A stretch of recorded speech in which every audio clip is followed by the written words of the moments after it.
Abramos la Biblia en Marcos capítulo 8. Marcos capítulo 8. Estamos tan bendecidos por estar de regreso en Marcos.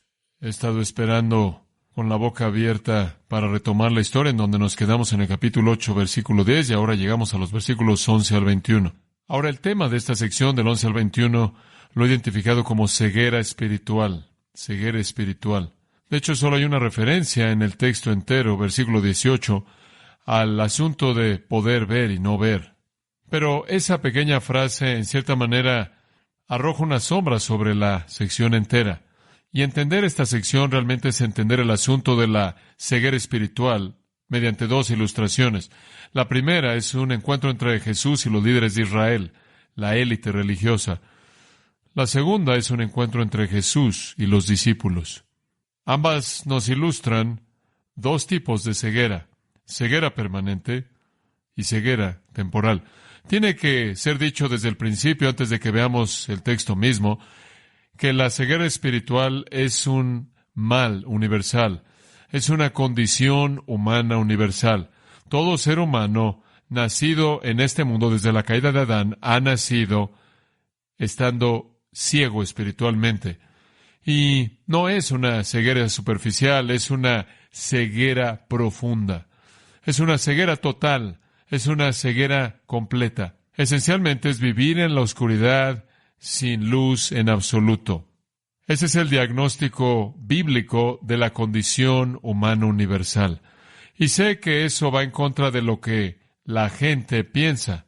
¿Por qué todos somos expuestos a aquellos que se dicen ser personas muy espirituales? ¿No es cierto? Soy una persona muy espiritual. Usted lo oye con frecuencia. Como si tuvieran algún tipo de entendimiento real de la esfera espiritual. Inclusive hay personas que son espiritualistas profesionales, que pueden conectar a la gente con la dimensión espiritual. Y hay esos grandes líderes espirituales, esos gurús trascendentales que han sido identificados con la parte oriental del mundo, pero hay muchos de ellos que vienen en diferentes formas y tamaños, que han cruzado por todo el planeta y se han vestido con diferentes vestimentas que van más allá del hinduismo. Esas personas que pueden ver la esfera espiritual, que creen que han ascendido a algún nivel de dominio de realidad espiritual. Toda religión sobre el planeta, toda religión dice tener la clave de la puerta al mundo espiritual. Todas lo dicen. Es lo que venden. Todas mienten. Todas mienten. Ninguna religión en el mundo, fuera del cristianismo verdadero, puede darle vista a alguien. Toda persona en toda religión, fuera de la verdadera, está en la oscuridad, y es una oscuridad profunda, y es una ceguera profunda. No hay maestros trascendentales, no hay almas elevadas, no hay espiritualistas que conocen la verdad espiritual de manera genuina. Eso no viene dentro del marco de una vida humana no alterada. Este es el testimonio de las Escrituras. Abra su Biblia en Juan capítulo 1. Juan capítulo 1 y versículo 5. El Señor Jesús es presentado aquí como la luz en el versículo 4. En Él estaba la vida, y la vida era la luz de los hombres. Jesús es llamado la luz. Él mismo dijo que Él era la luz. Juan 8:12, yo soy la luz del mundo. El que me sigue no andará en tinieblas. Esa es la única manera en la que podemos salir de la oscuridad, seguir a Cristo. No hay otra manera de salir de la oscuridad. No hay maestros espirituales. Solo hay gente que sigue a Cristo, y solo Él saca de la oscuridad. Él es la luz. La luz brilla en la oscuridad. Versículo 5 dice, la oscuridad no la comprendió. Esta ceguera espiritual universal no tiene la capacidad de comprender la luz. La luz verdadera vino, la oscuridad no la comprendió. Vino un hombre de Dios, enviado por Dios, cuyo nombre era Juan el Bautista, el precursor de Cristo. Él vino como un testimonio para dar testimonio de la luz. Esto quiere decir que la luz vino, inclusive antes de que la luz viniera, un profeta vino para decirle a la gente que la luz venía. Y Juan hizo eso, él dio testimonio de la luz para que todos creyeran mediante él. Él no era la luz, pero él vino para dar testimonio acerca de la luz. Ahí estaba la luz verdadera, esto es Cristo, que venía al mundo, ilumina a todo hombre. Él estuvo en el mundo fue hecho por Él, y el mundo no lo conoció. Él vino a los suyos, los judíos, aquellos que eran los suyos, y no lo recibieron. Ahí está la oscuridad. Esta es la condición humana universal. Cuando la luz está brillando en su punto más elevado, cuando la luz está de pie enfrente de usted, viéndolo al ojo, cuando usted puede estirar la mano y tocar la luz, cuando puede oír la voz de la luz, cuando puede ver el poder de la luz desplegado en milagro tras milagro, día tras día tras día, aún así no hay capacidad en la oscuridad del corazón humano para comprender la luz. Y esta es una condición aquí descrita de Israel, que creían en sí mismos, por lo menos, la gente más iluminada sobre el planeta. Tuvieron las escrituras del Antiguo Testamento, tuvieron la ley y los profetas, tuvieron las ordenanzas, tuvieron los pactos, lo tuvieron todo, tuvieron la revelación completa de Dios a lo largo de todo el Antiguo Testamento como había sido revelado.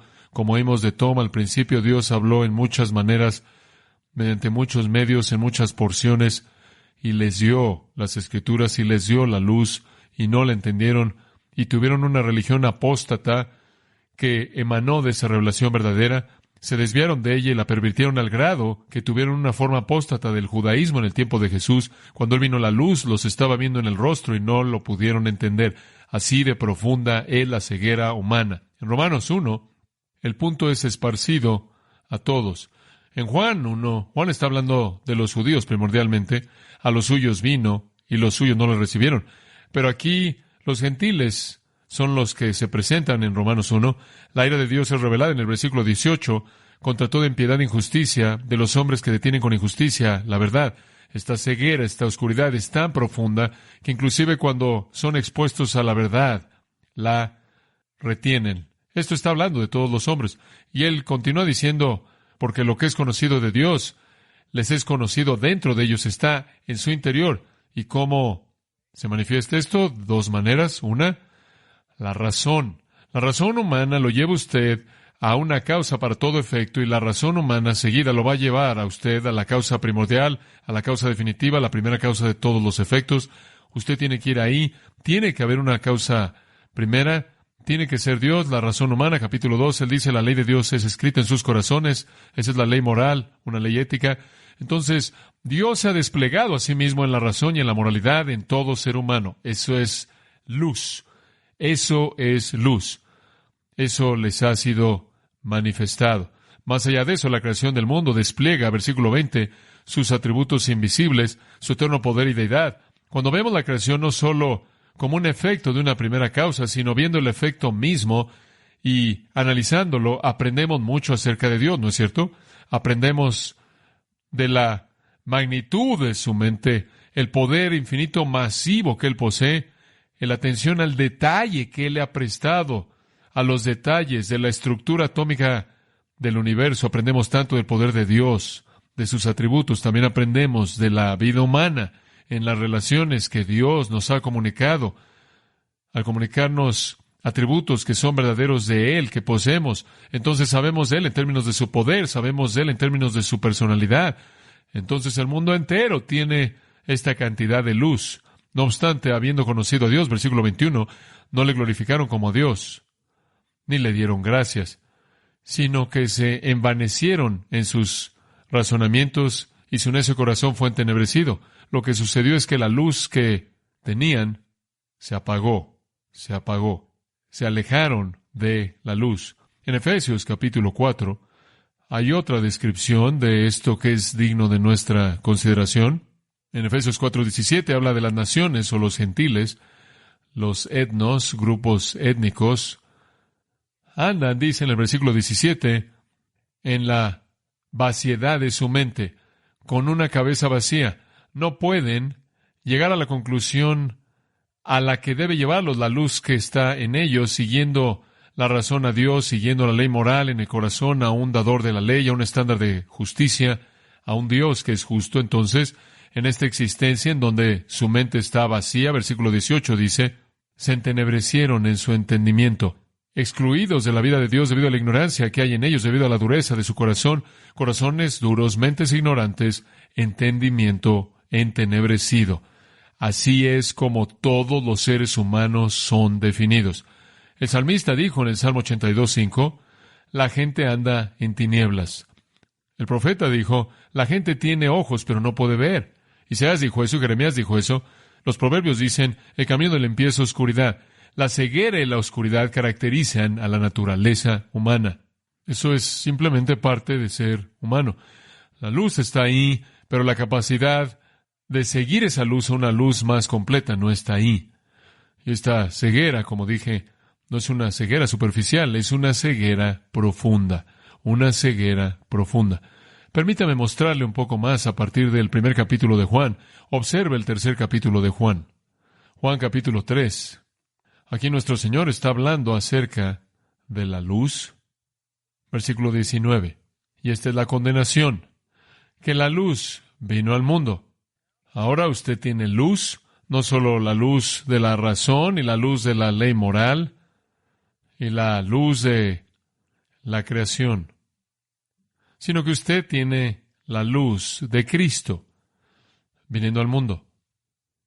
Y los hombres amaron las tinieblas más que la luz, porque sus obras eran malas. Porque todo aquel que hace lo malo aborrece a la luz, y no viene la luz para que sus obras no sean reprendidas. El que practica la verdad viene a la luz para que sus obras puedan ser manifiestas que han sido hechas en Dios. Los ciegos son profundamente ciegos por naturaleza, es la naturaleza humana. E inclusive, su ceguera es más profunda porque no solo son pecadores, sino que aman su pecado. Y ese es un tipo de segundo grado de su ceguera. El primer grado es su naturaleza de ser ciegos. Lo segundo es que su pecado es lo que aman y eso hace que su ceguera sea aún más profunda, más contundente. Y no termina ahí. Observe 2 Corintios, capítulo 4. El apóstol Pablo está hablando del mismo asunto exactamente. 2 Corintios 4, 3 y 4, él dice, si el evangelio que él predica acerca de Cristo, acerca de la luz, está velado para aquellos que están pereciendo. No lo pueden ver. En cuyo caso, el Dios de este mundo, refiriéndose a Satanás, ha cegado las mentes de los incrédulos. Entonces son ciegos por naturaleza, doblemente cegados por el pecado, triplemente cegados por Satanás, de tal manera que no pueden ver la luz del Evangelio de la gloria de Cristo. De nuevo, no estamos hablando de una ceguera superficial, sino de una ceguera profunda. Cegados por naturaleza, cegados por el pecado y el amor del mismo, cegados por Satanás y su poder sobre el alma. Y hay otro tipo de ceguera que muestra la profundidad de esto. En el capítulo 19 de Lucas, llegamos, supongo, a lo que podría llamar ceguera soberana. Jesús se acercó a Jerusalén en el versículo 41, vio la ciudad y lloró por ella, y dijo, si hubieseis conocido en este día, tú las cosas que traen tu paz, si tan solo hubieras sabido que estuve aquí, la paz con Dios que vine para traer, pero ahora han sido escondidas de tus ojos. Hombre, este es el más triste de todos los aspectos de la ceguera. Cuando la ceguera no puede ser remediada, ahora está escondida. Tuviste tu momento, tuviste tu oportunidad, tuviste tu tiempo, no respondiste, se acabó. A partir de ahora, no puedes ver lo que no quisiste ver. Y los días vendrán cuando tus enemigos vendrán contra ti y te rodearán, hablando de la destrucción de Jerusalén, y te destruirán hasta el suelo, y tus hijos dentro de ti no dejarán una piedra sobre otra porque no reconociste el tiempo de tu visitación. No supiste quién fue el que te visitó, no abrazaste la luz porque amaste las tinieblas, y el juicio va a venir y vas a morir y tus hijos morirán. Y cientos de miles de judíos, claro, murieron en ese ataque romano horrendo en el 70 después de Cristo. Y todos aquellos que no vieron la luz de Cristo fueron llevados al infierno, y el infierno es descrito en la Biblia de manera repetida como las tinieblas de ¿qué? De afuera. Tinieblas de afuera. Esta es ceguera profunda. La ceguera de la naturaleza humana, la ceguera del pecado, la ceguera de Satanás, la ceguera del juicio y la ceguera del castigo eterno. Esta es la condición de toda persona. Ahora, todos nosotros estamos en esa condición, pero estamos en dos categorías. Aquellos que son permanentemente ciegos y aquellos que son temporalmente ciegos. aquellos que son ciegos permanentemente y aquellos que son ciegos temporalmente. Para algunos la ceguera es para siempre, para otros la ceguera es solo por un tiempo. Y usted está en uno de esos dos grupos. El texto que tenemos frente a nosotros es muy instructivo con respecto a este asunto y presenta tanto la ceguera permanente como la temporal. Y vamos a verlo esta mañana y la próxima vez. Permítame leerle el texto. De regreso a Marcos capítulo 8, versículo 11, y conozcamos a los ciegos permanentes. Vinieron entonces los fariseos y comenzaron a discutir con él, pidiéndole señal del cielo para tentarle. Y gimiendo en su espíritu dijo, ¿por qué pide señal esta generación? De cierto os digo que no se dará señal a esta generación. Y dejándolos, volvió a entrar en la barca y se fue a la otra ribera. Habían olvidado de traer pan, y no tenían sino un pan consigo en la barca. Y él les mandó diciendo, mirad, guardaos de la levadura de los fariseos y de la levadura de Herodes. Y discutían entre sí, diciendo, es porque no trajimos pan. Y entendiéndolo Jesús, les dijo, ¿qué discutís porque no tenéis pan? ¿No entendéis ni comprendéis? ¿Aún tenéis endurecido vuestro corazón? Teniendo ojos, ¿no veis? Y teniendo oídos, ¿no oís? ¿Y no recordáis cuando partí los 5 panes entre 5,000, cuántas cestas llenas de los pedazos recogisteis? Y ellos dijeron 12. Y cuando los 7 panes entre 4,000, ¿cuántas canastas llenas de los pedazos recogisteis? Y ellos dijeron 7. Y les dijo, ¿cómo? ¿Aún no entendéis? Y Mateo añade un comentario a ese pasaje al final de su relato paralelo. Él dice, y entendieron. El primer grupo son dejados en oscuridad. El segundo grupo son llevados a la luz. Los fariseos, oscuridad permanente. Los discípulos, temporal. Y para ellos, la luz siguió expandiéndose día tras día, cada día que pasaban con Jesús. Ahora usted tiene que comparar este pasaje con el pasaje paralelo en su totalidad en Mateo 16, si usted va a estudiarlo. Mateo 16, 1 al 12, cubre lo mismo y añade unos cuantos detalles aquí y allá que siempre enriquecen conforme los escritores de los evangelios ven los mismos acontecimientos desde dos perspectivas. Pero la resolución viene al combinar los dos relatos, como usted sabe. Este encuentro con los fariseos incluye también a los saduceos. Mateo 16 dice que los saduceos estuvieron ahí también. Este es nuestro conflicto final con los líderes de Israel en Galilea. Recuerde, su ministerio Galileo está llegando a su fin. Él va a descender a Judea durante los últimos meses de su vida antes de que vaya a la cruz. Él está cerrando este tiempo de más de un año que él ha pasado en un área muy pequeña de Galilea. Este es el último encuentro con los fariseos y los saduceos también. Es un punto crucial, realmente lo es. Es un punto crucial porque es la última vez que estos líderes de Israel verán a su Mesías y Salvador en esa área. Aquí se acabó. A partir de aquí y en adelante, cuando Él se relaciona con ellos, Él se relaciona con ellos como un juez condenador. Hasta este punto han habido invitaciones que se les han extendido a los líderes de Israel a que crean, pero ya no más. Ahora denuncia. Pero es un punto histórico por una segunda razón y corolaria. Debido a que ya terminó con los líderes de Israel, también terminó con la gente que sigue a los líderes de Israel. Y desde este punto en adelante, la instrucción de nuestro Señor, sus despliegues de poder, ya no para los que rechazan, sino para aquellos que creen. Entonces, de aquí en adelante, todo lo que sucede se dirige de manera directa a los discípulos. Por ejemplo, si usted ve el capítulo 9, versículo 30, Él volvió a salir en un último viaje por Galilea, pero no quiso que nadie supiera de esto porque Él estaba enseñándole a sus discípulos. Entonces, a partir de aquí, los discípulos son el enfoque, tanto de su poder milagroso como de su instrucción. Él los está preparando para el ministerio futuro. Y ellos están en un punto crítico. Realmente la cúspide del libro entero de Marcos está en el capítulo 8, versículo 29, en donde Pedro, en nombre de todos los seguidores de Jesús, dice, tú eres el Cristo, tú eres el Cristo. Ellos vieron la luz, ellos reconocieron la luz, ellos lo entendieron. Esa es la cima, el punto medio de este evangelio. Lo que llamamos la gran confesión de los seguidores de Jesús. ¿Entiende usted qué es en este punto? Que Jesús es un hombre que ha sido vituperado. Él es abierto y públicamente desacreditado. Él es denunciado por los líderes de Israel. Él es rechazado por la gente que sigue a los líderes de Israel. Todos ellos en la oscuridad, en las tinieblas, que aman las tinieblas, llaman su pecado. Él es rechazado por todos ellos. Ahora lo único que quieren hacer es matarlo. Entonces están buscando cazarlo para matarlo. Aquellos, por lo tanto, que lo siguen, saben que están rompiendo con su religión antigua. Están dejando a sus rabinos y a sus sacerdotes, y a sus principales sacerdotes, y a sus sumos sacerdotes, y a los fariseos y a los escribas. Están dándole la espalda al judaísmo apóstata que ha sido su vida. Están siguiendo a un líder desacreditado, menospreciado, odiado, que ha sido objeto de burla, que ha sido blasfemado, Jesús, porque están seguros de una cosa, y lo dicen aquí finalmente: Él es el Cristo, Él es el Mesías.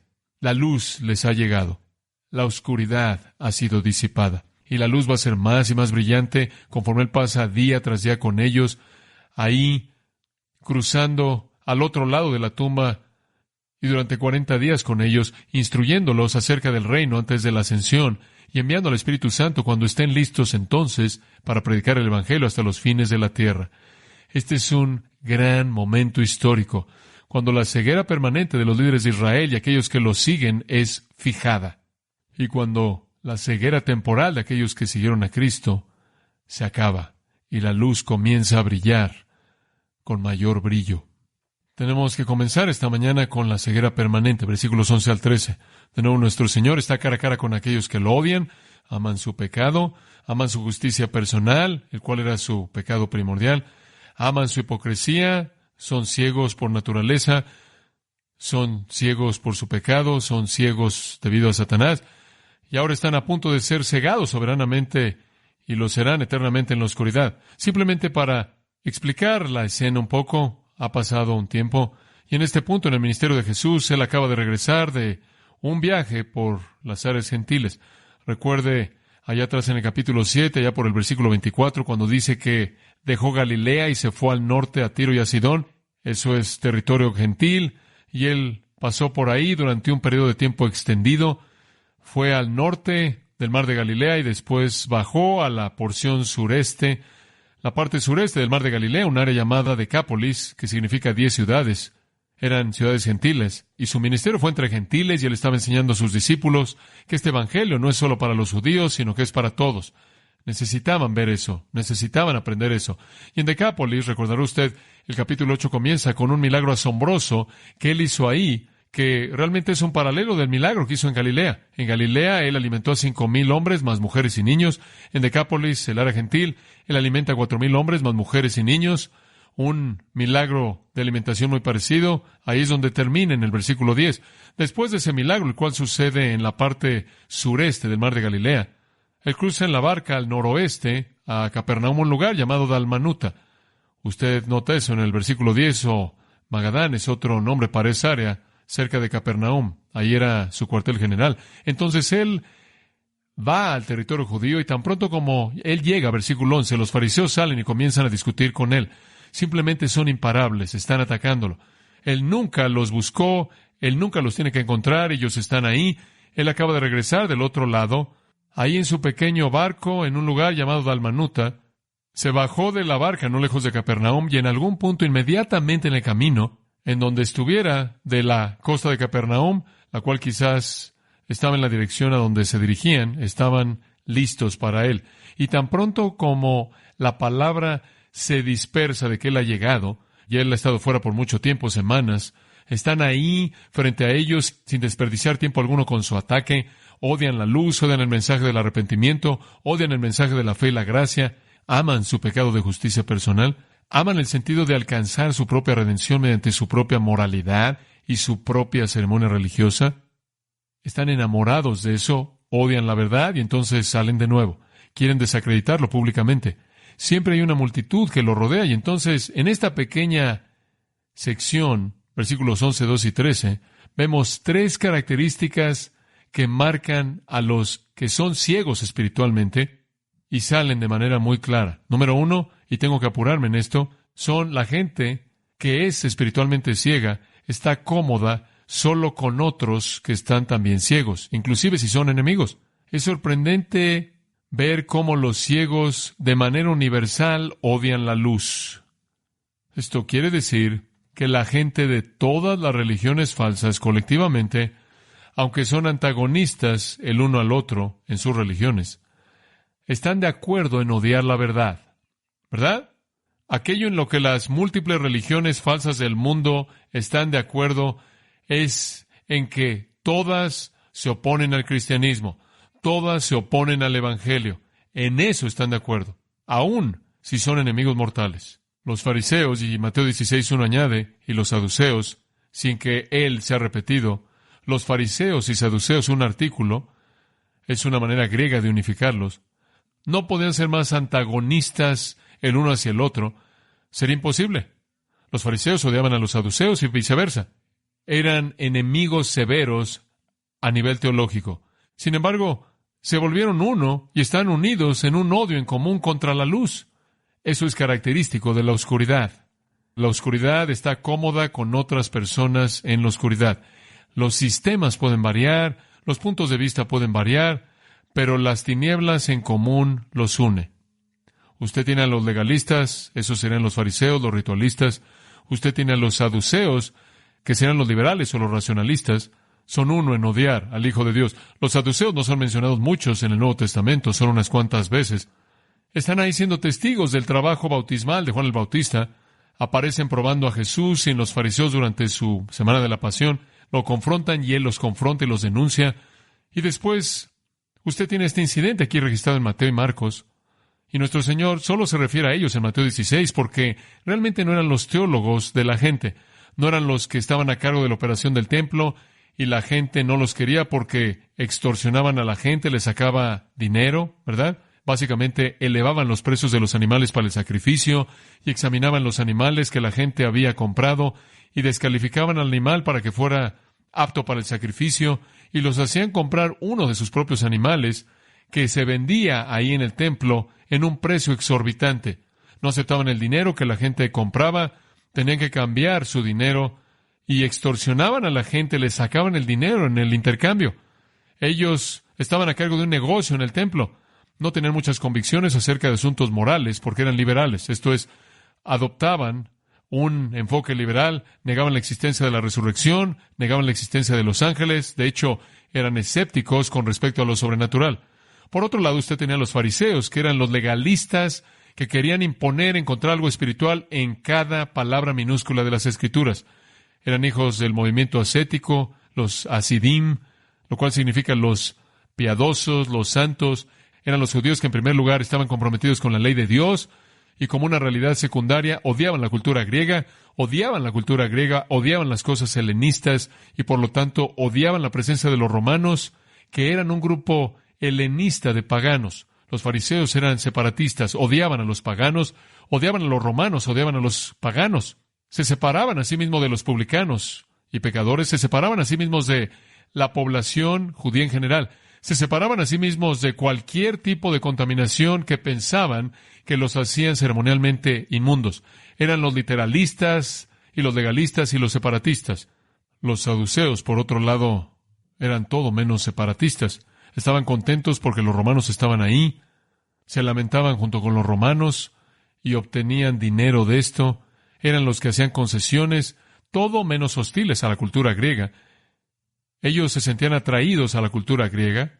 Eran los aristócratas y racionalistas, escépticos, materialistas. Eran oportunistas que negaban la información escritural y se unieron con sus enemigos, los fariseos. De hecho, en Hechos 23 hay un relato que se da en donde los saduceos y los fariseos están el uno contra el otro. Rechazaron la tradición, rechazaron los profetas del Antiguo Testamento. Eran muy, muy diferentes que los fariseos. El punto es este.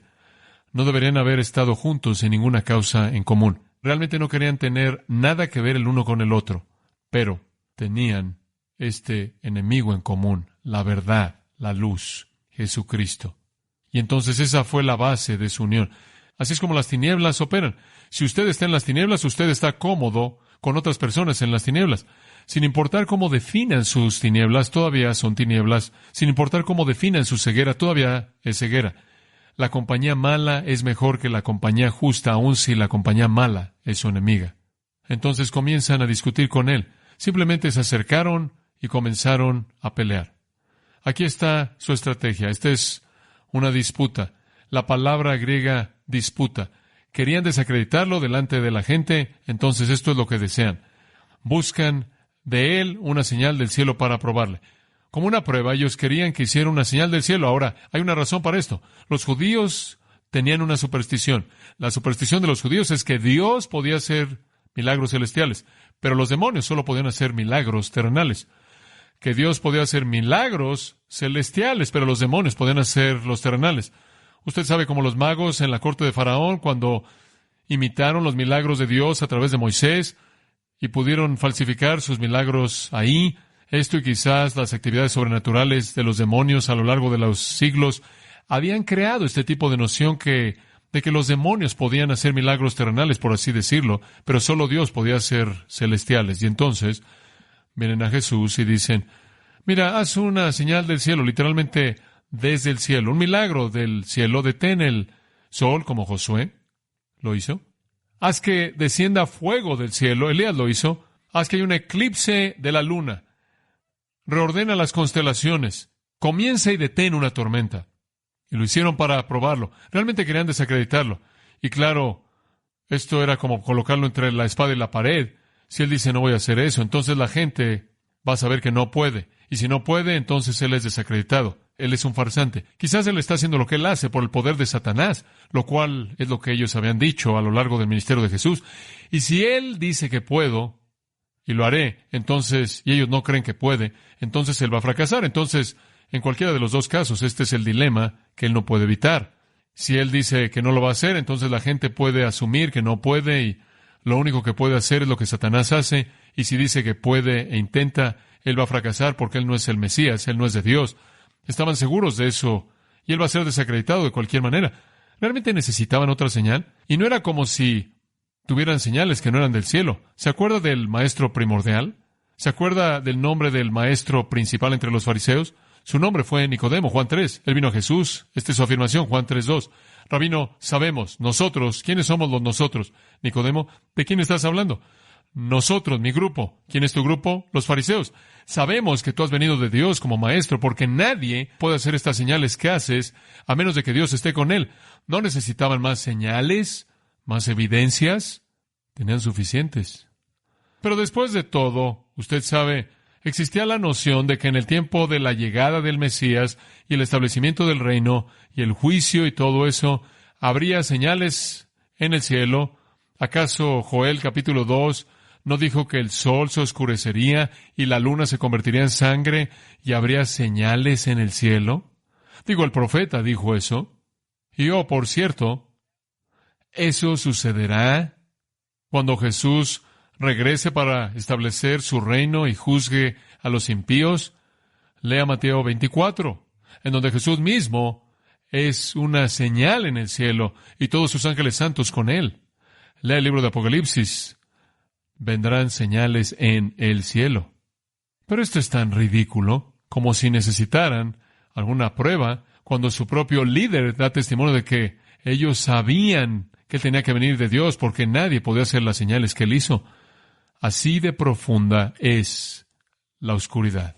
Lo primero que usted ve de la gente en la oscuridad es que está cómoda con otras personas en la oscuridad, y la segunda es que la oscuridad se profundiza. Ellos están cómodos con la gente que está en oscuridad y son consignados a una oscuridad más profunda. Entre más evidencia le da usted, más profundo van ellos. Ellos se acercan a la superficie, se hunden en mayor profundidad en la oscuridad, entre más brilla la luz. Crear alimento para las masas, crear ojos para gente ciega, oídos para gente sorda, cuerdas vocales para gente que no podía hablar, piernas y brazos y órganos, resucitar a gente de los muertos. ¿Eso no es suficiente? Jesús dijo que lo fue. Juan 5:36, creedme por causa de las obras. ¿Cómo puede usted explicarlas? Bueno, Nicodemo las explicó. Tú vienes de Dios, nadie puede hacer las señales que tú haces a menos de que venga de Dios. Pero no eran diferentes de Faraón. Usted se acuerda, después de todas las señales y maravillas que Moisés hizo, él dice que Faraón endureció su corazón. Esa es la segunda realidad que es tan trágica. Están cómodos con otros en la oscuridad y son entregados a una oscuridad más profunda. Entre más luz brilla usted en ellos, más profunda se vuelve la oscuridad. Me acuerdo leyendo hace años atrás Voltaire, el ateo francés, y algunas de sus afirmaciones escépticas. Una de ellas se me quedó. Él dijo esto: aun si un milagro fuera realizado en la plaza comercial, públicamente ante 10,000 testigos sobrios, yo preferiría no confiar en mis sentidos que admitir un milagro. Bueno, usted tuvo una generación entera de Voltaires en Israel. La incredulidad siempre ha encontrado una manera de rechazar la verdad y entrar en mayor profundidad en la oscuridad. Fue esa figura trágica, Woody Allen, quien dijo en una ocasión: si Dios me diera una señal clara, creería, como si hiciera un depósito grande a mi nombre en un banco suizo. Fin de la cita. La ceguera que nunca veremos es aquella que solo busca la oscuridad para encontrar su comunión y se hunde en mayor profundidad en esa oscuridad cuando la luz aparece. Jesús vio esto en el versículo 12, gimiendo profundamente en su espíritu. Esa es una afirmación tan interesante. Solo es usado una vez en el Nuevo Testamento. Aquí es ese verbo en forma compuesta. La forma simple es usada en el capítulo 7:34, cuando Él suspiró. Es una expresión griega. Él suspiró por un sufrimiento físico. Leemos de eso en el capítulo 7. La sordera, Él suspiró. Aquí es compuesto. Él está gimiendo profundamente. Hay una emoción más fuerte por la ceguera espiritual que por el sufrimiento físico. Rompe su corazón. Esa es la razón por la que Él lloró cuando Él entró a Jerusalén. Lucas 19, Juan 11. Él lloró en la tumba de Lázaro cuando Él vio el poder del pecado, el impacto del pecado de producir dolor. Su tristeza es profunda por esta incredulidad dura, de corazón obstinada, frente a la enorme evidencia, señales enormes. Él lamenta la ignorancia deliberada de los que lo rechazan. Y Él dijo esto. Es un soliloquio realmente, hablándose a sí mismo. ¿Por qué esta generación busca una señal? ¿Por qué razón? ¿Qué más se podría hacer? Y Él ve más allá de los fariseos. Esta generación está genea. La gente en esta época eran simplemente como sus ancestros. Deuteronomio 32:20. Son condenados ahí. Los judíos son una generación perversa, hijos en quienes no hay fidelidad. El Salmo 95 añade a esa condenación de Israel: de cierto os digo, ninguna señal será dada de esta generación. No voy a hacer una señal del cielo, no voy a hacer otra cosa, una resolución fuerte. De cierto os digo, esa frase es usada aquí y en el capítulo 3, versículo 22 por Marcos, y es algo inalterable que está por ser dicho. Ninguna señal le será dada de esta generación. Me gustaría que le pudiera mostrar la construcción griega en eso. Es una cláusula condicional, pero es una cláusula condicional excepcional, que si usted la tradujera con precisión, se escucharía así: si le diera una señal a esta generación, yo podría morir. Así de fuerte es esa afirmación. Ya no voy a dar ninguna señal. Y esto entonces es lo tercero. Lo primero es que los ciegos están cómodos con los otros ciegos y son entregados a una oscuridad más profunda. Y en tercer lugar, son condenados a la ceguera permanente. Son condenados a la ceguera terminal. Se acabó. No más. Ahora, si usted fuera a comparar Mateo 16, lo puede leer. Jesús dice unas cuantas cosas que Mateo registra, que Marcos no registra. Jesús les dijo: ustedes pueden distinguir el clima, pero no pueden distinguir las señales de los tiempos. ¿Se acuerda de esa afirmación? En otras palabras, ustedes son mejores meteorólogos de lo que son teólogos. Y simplemente son primitivos en la meteorología, pero realmente son malos en la teología. Esa es la razón por la que en Mateo 15:14 Él llamó a los fariseos líderes ciegos de los ciegos. En Mateo 23 Él los llamó guías ciegos, necios e hipócritas. Él dice: ustedes no pueden discernir los kairos, los tiempos, las épocas, no lo entienden. Ustedes no saben qué tiempo es este. Este es el tiempo de la salvación del Señor. Después Él les dice, según Mateo 16, ustedes son una generación impía y adúltera. Y no solo dice grupo, sino generación. Eso significa todos ustedes líderes y toda esta nación que los siguen a ustedes. Es una afirmación fuerte. Ustedes tendrán una señal más. Según Mateo 16, Jesús lo dijo en esa misma ocasión, y es la señal de Jonás. ¿Se acuerda de eso? Una señal de Jonás es dada por nuestro Señor en Mateo 12, 39 y 40. Él dice: así como Jonás estuvo en el pez, en el gran pez, durante 3 días, yo voy a estar en la tierra por 3 días. Esa es la única señal que se les dará, no más señales. Y cuando esa señal vino y le llegó la noticia a los líderes de Israel que él había resucitado de los muertos, según Mateo 28, 11 al 15, llamaron a los soldados que estaban cuidando de la tumba y los sobornaron para mentir acerca de la resurrección. Eso es oscuridad fija. Ellos lo negaron cuando supieron que sucedió. Estar en la oscuridad es estar cómodo únicamente con aquellos que están en la oscuridad. Ser entregado a una oscuridad más profunda, literalmente ser condenado a la oscuridad eterna. Versículo 3, una palabra. Lo dejaremos ahí, dejándolos. Se acabó. Los abandonó. Como Romanos 1, los entregó. Una acción muy simbólica. El último encuentro con ellos en Galilea, dejándolos. Eso es trágico, ¿no es cierto? El mundo entero está lleno de gente así que vive en la oscuridad. O pueden pensar que son espirituales y que han trascendido y que están conscientes a nivel místico de la esfera espiritual, pero la verdad es que están en oscuridad total. Son entregados a una oscuridad aún mayor, más profunda, y son condenados a oscuridad eterna permanente. Por otro lado, en lugar de que sean los ciegos que nunca verán, están los ciegos que verán y los veremos la próxima vez. Ese es nuestro grupo. Señor, de nuevo es tan maravilloso escarbar en tu palabra y sus tesoros son inagotables. Otro día, otra experiencia con nuestro Señor. Gracias por la verdad que nos expresa, que nos trae. La disfrutamos, la valoramos. Gracias por ella. Señor, te damos gracias porque has prometido que el que a mí viene no andará en tinieblas. Yo soy la luz del mundo. El que a mí viene no andará en tinieblas, sino que tendrá la luz de la vida. La luz es la vida, la luz es la verdad. Gracias, Señor, porque todavía estás rogándonos. Hay personas aquí que están en la oscuridad, pero la oscuridad todavía no ha sido fijada. Quizás están siendo expuestos a la luz, hundiéndose en una oscuridad más profunda, y se dirigen hacia la oscuridad eterna. Pero, Señor, oramos porque tú extiendas tu gracia a ellos y que se conviertan y se vuelvan a la luz, al que es luz, al único que puede sacarlos de la oscuridad, el Señor Jesucristo, la luz del mundo. Atrae a hombres a Él ahora y a mujeres, a jóvenes, sacándolos de esa oscuridad. Rescátalos de esas tinieblas de afuera, esa oscuridad eterna. Te damos gracias, Señor, por hacer eso para tantos aquí. Gracias porque en el pasado fuimos oscuridad y ahora somos luz.